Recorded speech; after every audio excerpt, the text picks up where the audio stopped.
సాహితీ మిత్రులకు నమస్కారం. కాంతి నల్లూరి కథల ఛానల్కు సుస్వాగతం. కార్మిక కర్షక మహిళల కథల సమాహారంలో ఓ గొప్ప కథా రచయిత గురించి, అతని కథ తెరువు గురించి వినిపించబోతున్నాను.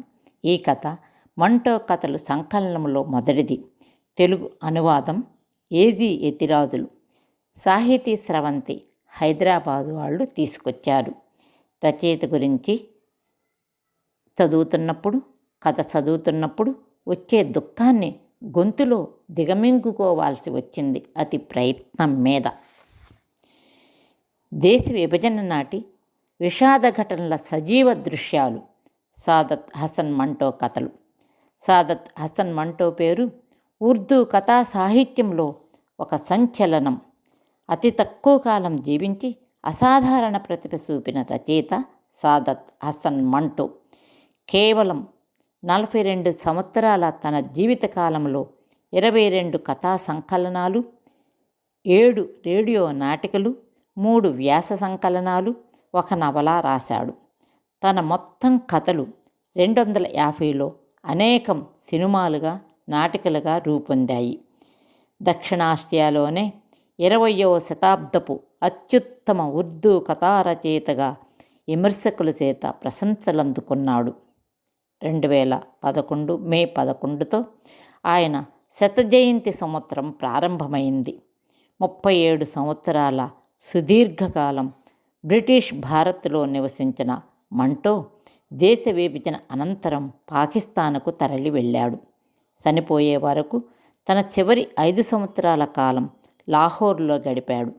అత్యంత సంచలనం రచయితగా మంటో జీవితం ఉవ్వెత్తున ఎగిసి తటాలను పడిపోయిన కెరటం. మంటో జీవిత చివరి కాలమంతా అత్యంత వ్యధాభరితం. అత్యున్నత సంపన్న కుటుంబంలో పుట్టిన సామాన్యుల జీవిత ఘటనలను కథావస్తువులుగా స్వీకరించాడు.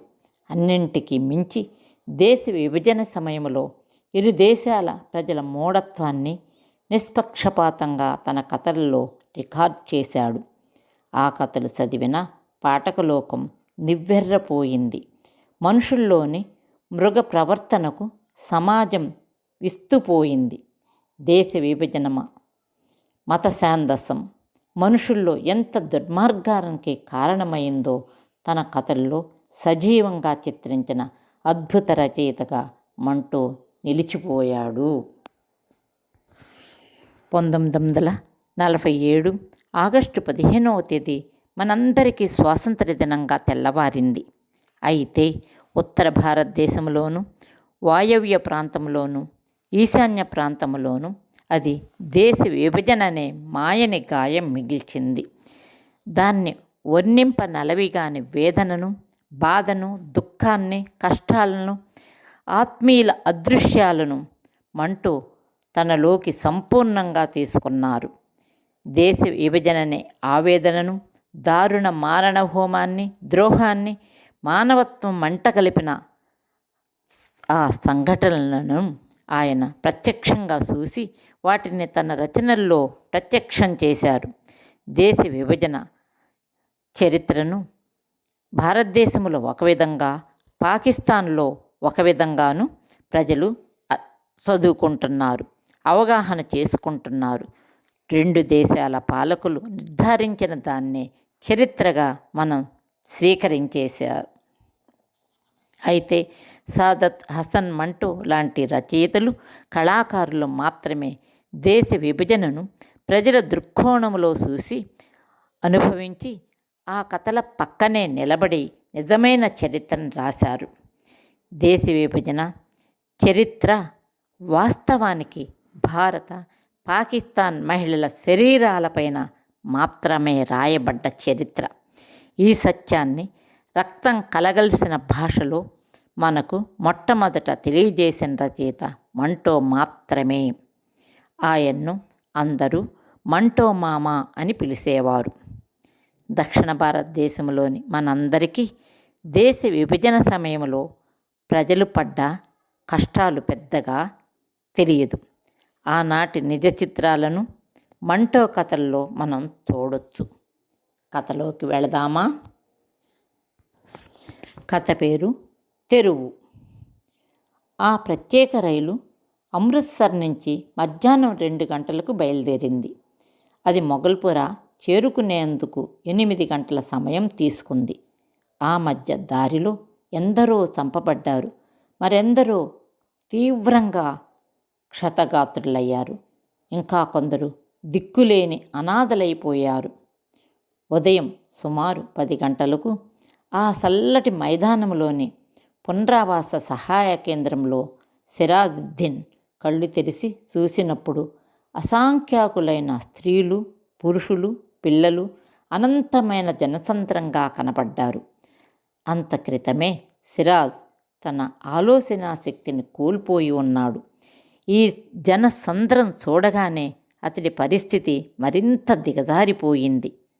అతను చాలాసేపు బూడిద రంగు పులుముకున్న ఆకాశం వైపు నిర్నిమేషంగా చూస్తుండిపోయాడు. ఆ సహాయ కేంద్రం అంతా ఏడ్పులతో, పెడబొబ్బలతో, కేకలతో గోలగోలగా ఉంది. అయితే ఆ శబ్దాలు వేటిని వయసు మీరిన అతని చెవులు గ్రహించలేకపోయాయి. నిజానికి వాటిని అతడి చెవులు తిరస్కరించేశాయి కూడా. అతన్ని ఎవరైనా చూస్తే, అయ్యో పాపం, ఈ పెద్దాయన ఎంతో దుఃఖంలో చిక్కుకున్నట్లున్నాడు అని అనుకుంటారు. కానీ వాస్తవానికి అతడెప్పుడో సుఖదుఖాలకు అతీతుడైపోయాడు. అతడు తన చైతన్యాన్ని ఎప్పుడో కోల్పోయాడు. అతని ఆలోచనలు బండబారిపోయాయి. అతడి అస్తిత్వమే శూన్యములోకి దిగజారిపోయింది.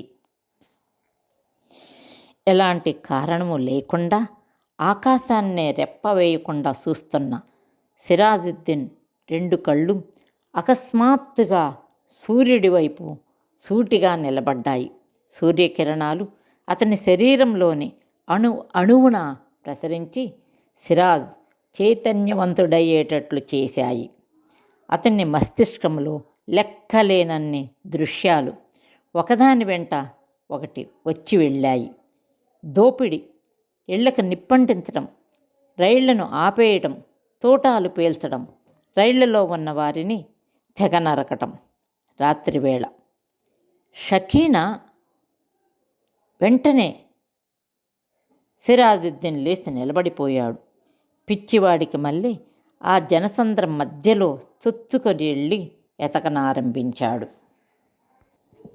పూర్తిగా 3 గంటల సేపు ఆ సహాయ కేంద్రమంతా షకీనా షకీనా అంటూ కేకేస్తూనే చుట్టొచ్చాడు.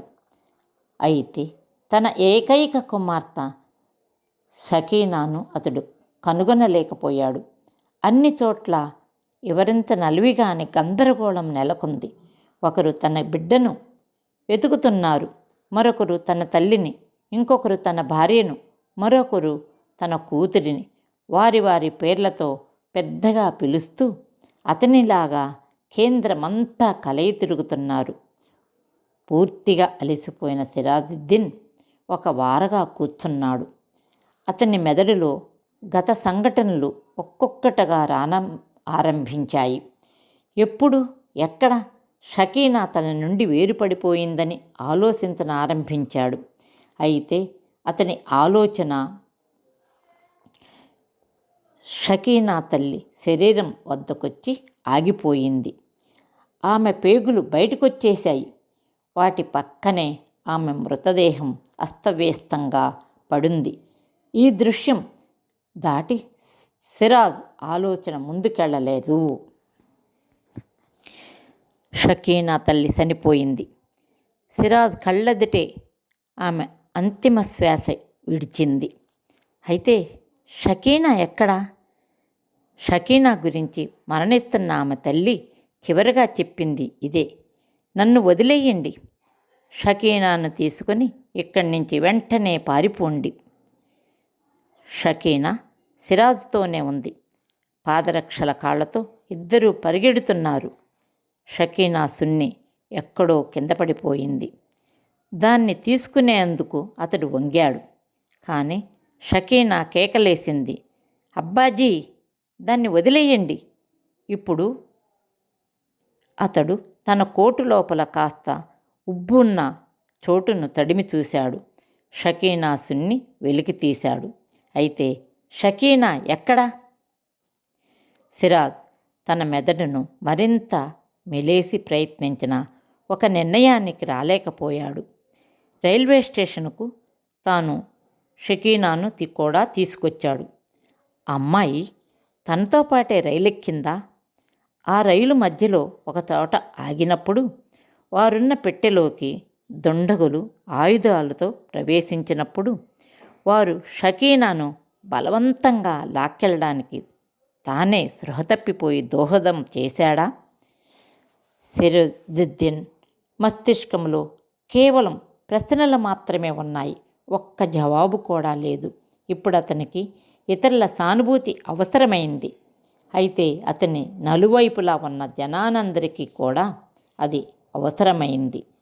అతడికి ఏడవాలనిపించింది, కానీ అతని కళ్ళు సహకరించడం లేదు. అతని కన్నీరు ఎలా ఇంకిపోయిందో ఆ భగవంతుడికే తెలియాలి. 6 రోజులు గడిచిపోయాయి. ఇప్పుడు అతడు కాస్త స్థిమితపడ్డాడు. అతనికిప్పుడు సాయపడేందుకు కొందరు స్వచ్ఛంద సేవకులు తారసపడ్డారు. వారు ఎనుముండుగురు, అందరూ యువకులు. వారి వద్ద ఒక లారీ, కొన్ని తుపాకులు కూడా ఉన్నాయి. సిరాజ్ వారి సేవలకు అభినందనలు తెలిపాడు. తన షకీనా ఎలా ఉంటుందో వివరించాడు. మా అమ్మాయి మంచి రంగులో అందంగా ఉంటుంది. ఆ పిల్ల పూర్తిగా వాళ్ళ అమ్మ పోలికే. నాలా ఉండదు. 17 ఏళ్ల వయసు, పెద్ద పెద్ద కళ్ళు, నల్లటి ముంగురులు, కుడి బుగ్గపై పెద్ద మచ్చ ఉంటుంది. షకీనా నాకు ఒకే కూతురు. దయచేసి మీరు మా అమ్మాయిని వెతికి పెట్టండి. దేవుడు మిమ్మల్ని రక్షిస్తాడు. ఆ యువ కార్యకర్తలు వయసు మళ్ళిన సిరాజుకు ధైర్యం కలిగించారు. మీ అమ్మాయి బతుకుంటే తప్పకుండా వెతికి తీసుకొచ్చి త్వరలో మీకు అప్పగిస్తాం. ఆ 8 యువకులు సాధ్యమైనంత వరకు షకీనాను వెతికారు. తమ ప్రాణాలను పణంగా పెట్టి వారు అమృత్సర్ చేరుకున్నారు. అక్కడి నుంచి ఎందరో స్త్రీ పురుషులను, పిల్లలను వారు సురక్షితంగా సహాయ కేంద్రాలకు తరలించారు. 10 రోజులు గడిచిపోయాయి. అయినా వారు సైతం షకీనాను కనుక్కోలేకపోయారు. వారు ఒకరోజు లారీలో పునరావాస చర్యలకై అమృత్సర్ వైపు వెళుతున్నారు. సిహార్తా ఊరు చేరుకోగానే ఒక వీధి కొసన ఒక అమ్మాయి పడుండటం చూశారు. లారీ శబ్దం వినగానే ఆమె భయపడిపోయి లేచి పరుగీడన ఆరంభించింది. స్వచ్ఛంద సేవకులు లారీని అక్కడే ఆపేసి ఆమె వెనకే పరిగెత్తారు. చివరకు ఊరి బయట పొలాలలో ఆమెను పట్టుకున్నారు. ఆమె చాలా అందంగా ఉంది. కుడి బుగ్గపై ఒక పెద్ద మచ్చ ఉంది. వారిలో ఒకడు ఆమెతో, భయపడకు, నువ్వు షకీనానే కదా అని అడిగాడు. ఆ అమ్మాయి భయభ్రాంతురాలై ఉంది. ఆమె జవాబేమీ చెప్పలేదు. నీకేం భయం లేదు అని వారు నమ్మబలికిన తర్వాత ఆ అమ్మాయి భయం కాస్త తగ్గింది. తాను సిరాజుద్దీన్ కుమార్తె షకీనానే అని ఒప్పుకుంది. ఆ 8 యువకులు షకీనాను ఆనందింపజేసేందుకు ఎంతో ప్రయత్నించారు. భోజనం పెట్టించారు, తాగేందుకు పాలనిచ్చారు. తరువాత ఆమెను లారీలోకి ఎక్కించుకున్నారు. అయితే షకీనా తన సున్ని లేకపోవడంతో ఇప్పుడు స్పృహలో ఉన్నందువల్ల మాటిమాటికి తన 2 చేతులను తన వక్షాలకు అడ్డం పెట్టుకుంటుంది. అప్పుడు వారిలో ఒకడు ఆమెకు తన కోటునిచ్చాడు. చాలా రోజులు గడిచిపోయాయి. అయినా సిరాజుద్దీన్కు షకీనా గురించిన ఎలాంటి సమాచారం అందలేదు. అతడు రోజంతా ఎన్నో పునరావాస కేంద్రాలను, కార్యాలయాలను చుట్టి వస్తూనే ఉన్నాడు. ఎక్కడా అతనికి తన కుమార్తెను గుర్తించిన సమాచారం లభించలేదు. షకీనా బతికుంటే తప్పకుండా ఆమెను కనుగొని తీసుకొచ్చి మీకు అప్పగిస్తామని చెప్పిన స్వచ్ఛంద సేవకులు తమ ప్రయత్నంలో విజయం పొందాలని ప్రతి రాత్రి సిరాజ్ అల్లాను ప్రార్థించేవాడు. ఒకరోజు ఆ వాలంటీర్లను కేంద్రంలో సిరాజ్ చూశాడు. వారప్పుడు లారీలో ఉన్నారు. లారీ వైపు అతడు పరుగు పరుగున వెళ్ళాడు. అది బయలుదేరే సమయానికి వారి దగ్గరికి వెళ్ళి, అబ్బాయిలు, నా కూతురు గురించి ఏదైనా ఆసూకి దొరికిందా అని అడిగాడు. అందరూ ఒకే స్వరంతో వస్తుంది, వస్తుంది, తప్పకుండా వస్తుంది అని చెప్పగానే లారీ కదలనారంభించింది. సిరాజుద్దీన్ మరలా ఆ యువకులు సఫలం కావాలని భగవంతుణ్ణి ప్రార్థించాడు. ఇప్పుడు అతనికి ఎంతో హాయిగా, తేలికగా అనిపించింది. ఒక సాయంత్రం వేళలో సిరాజుద్దీన్ ఉన్న చోటుకు దగ్గరగానే ఏదో ఒక పెద్ద గందరగోళం జరిగింది. నలుగురు మనుషులు దేన్నో మోసుకొచ్చారు. వారిని విచారించినప్పుడు రైలు పట్టాల దగ్గర ఒక యువతి స్పృహ తప్పి పడి ఉండిందని, వారు ఆ యువతిని తీసుకొచ్చారని తెలిసింది. సిరాజ్ వారిని వెనుకే వెంబడించాడు. వారు స్పృహ కోల్పోయిన ఆ యువతిని ఆసుపత్రి డాక్టర్లకు అప్పగించి వెళ్ళారు. ఆసుపత్రికి వెలుపల ఒక చెట్టుకు ఆనుకుని సిరాజుద్దీన్ పిచ్చి నవ్వు నవ్వుతున్నాడు.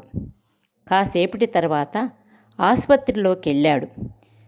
మొదటి గదిలో ఎవరూ లేరు. అయితే అక్కడ జీవం లేని శవం ఒకటి పడుంది. చిన్న చిన్న అడుగులేసి మెల్లగా దాని దగ్గరికి వెళ్ళాడు. ఉన్నట్టుండి గదిలోకి వెలుతురు చీల్చుకొచ్చింది. ఆ మృత శరీరం బూడిద రంగులో మారిపోయి ఉండడాన్ని సిరాజ్ గమనించాడు. ముఖంలో కుడి బుగ్గపై ఉన్న పెద్ద మచ్చను కూడా చూశాడు. వెంటనే షకీనా అంటూ కేక పెట్టాడు. గది లోపల లైటు వెలిగించి డాక్టర్ సిరాజుద్దీన్ను చూసి మీకేం కావాలి అని ప్రశ్నించాడు. పాపం సిరాజుద్దీన్ ఇంత మాత్రమే చెప్పగలిగాడు. సార్ ఈ అమ్మాయిని కన్నవాడిని నేనే సార్. డాక్టరు స్ట్రెచ్చర్పై పడుకోబెట్టిన ఆ శరీరం చూసి నాడిపట్టి చూశాడు. తరువాత సిరాజ్తో కిటికీని వేలుతో చూపి అన్నాడు, తెరువు. వెంటనే స్ట్రెచ్చర్పై ఉన్న ఆ శరీరం కొద్దిగా కదిలింది. ఇంతవరకు స్పందనే లేని దాని చేతులలో నడుములో బిగించుకున్న సల్వార్ నాడాను ఇప్పేశాయి. తరువాత తన సల్వార్ను కిందికి దించేసింది. బతికే ఉంది సార్, నా కూతురు బతికే ఉంది సార్ అంటూ సిరాజ్ ఆనందంగా అరిసేశాడు. స్వల్పంగా కదులుతున్న ఆ దేహాన్ని చూస్తూ నిలబడి ఉన్న డాక్టరుకు శరీరమంతా చెమట పట్టేసింది. మిత్రులారా, ఈ కథను దుఃఖాన్ని ఆపుకుంటున్న గొంతుతోనే చదివాను. ఈ కథ నచ్చితే లైక్ చేయండి, బంధువులకు మిత్రులకు షేర్ చేయండి, కామెంట్ చేయండి, సబ్స్క్రైబ్ చేయండి. కథ వింటున్న మిత్రులకు హృదయపూర్వక ధన్యవాదాలు. మరొక కథతో కలుసుకుందాం.